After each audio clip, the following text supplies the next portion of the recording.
Learning English.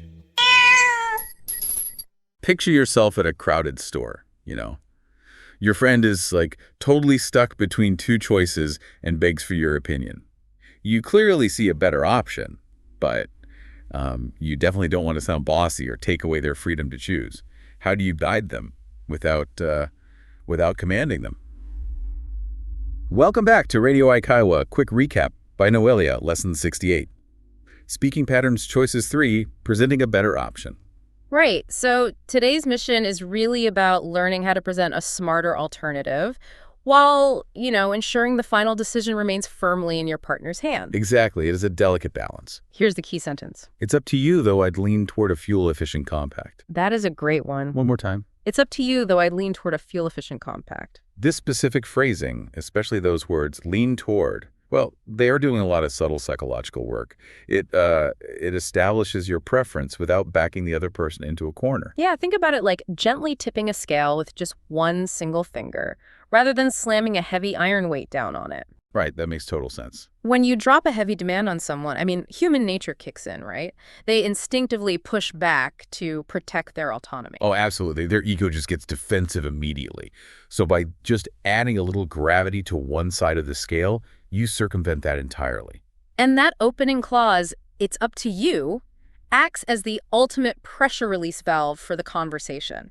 It explicitly confirms their total agency right out of the gate. It really does. Before you even offer the advice, you've guaranteed their freedom to ignore it. Exactly, which makes the listener much more receptive to whatever comes next. Let's look at a variation. Here's the first phrase. I'd lean toward the navy one, personally. It goes with more of your outfits. Nice and subjective. One more time. I'd lean toward the navy one personally. It goes with more of your outfits. This demonstrates how appending personally, alongside a logical reason, softens the advice even further. You're giving them a solid rationale about their outfits, but claiming it as your own subjective view. Right, it takes the edge off. But wait, let me push back on this strategy for a second. Does adding personally make the advice sound a bit too weak? Like maybe you aren't really confident in your own recommendation? Well, that subjectivity is actually the secret weapon in this context. It makes the suggestion entirely safe for your friend to reject without feeling like they are insulting your intelligence. Oh, because you aren't claiming the navy shirt is the undisputed best choice in the universe. Right, you're just saying it's the most appealing choice from your highly specific viewpoint, which keeps the conversational tension incredibly low. That makes a lot of sense. But what if subjective preference just isn't enough for the situation at hand? Here's another. This place fills up fast on weekends. It might be wiser to book a table. That one is so practical. One more time. This place fills up fast on weekends. It might be wiser to book a table. This completely shifts the strategy compared to our last phrase, pivoting away from personal taste entirely. Notice how using the structure might be wiser completely removes the speaker's ego from the equation. It really does. It shifts the nudge toward objective, undeniable logic based on external realities. Yeah, it's no longer about what you feel or prefer. It's simply about what the circumstances demand.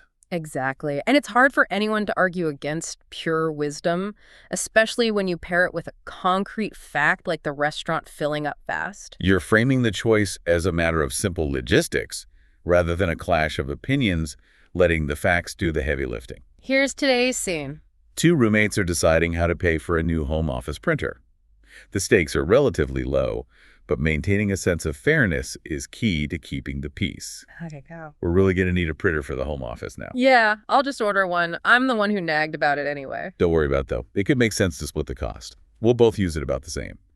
And I print more than you'd think, honestly. Huh, true. Okay, halves it is. Pick a decent one then. This right here is a brilliant example of a highly rational, guilt-free proposal. Breaking down the phrase, it could make sense to split the cost, we see a nudge that prioritizes logic over emotion. Notice how the first roommate immediately backs up the proposal with clear, undeniable facts about their shared usage. By stating that they both use it equally, they neutralize any potential guilt the second roommate might feel. It works perfectly, too. The response of halves it is acts as a crisp verbal handshake. It instantly seals the fair deal with absolutely no lingering awkwardness, just a clean, mutual agreement. That is the true power of a well-placed suggestion. Noelia has prepared 25 practical phrases for this lesson. You definitely want to check out the pattern practice and original dialogue sections. Practicing these varied scenarios out loud is the only way to build real conversational reflexes, so you aren't left searching for words when you need them most. The link is in the description. As we wrap up, I want to leave you with a thought. We've talked all about how effectively these soft nudges work on our friends and roommates. But it makes you wonder, if these phrases are so good at bypassing our natural defensiveness, how often are salespeople using these exact same tactics to gently tip the scales on us? Oh, wow. That is a scary thought. Keep an ear out for that this week, everyone. Thanks for joining us, and we'll catch you next time.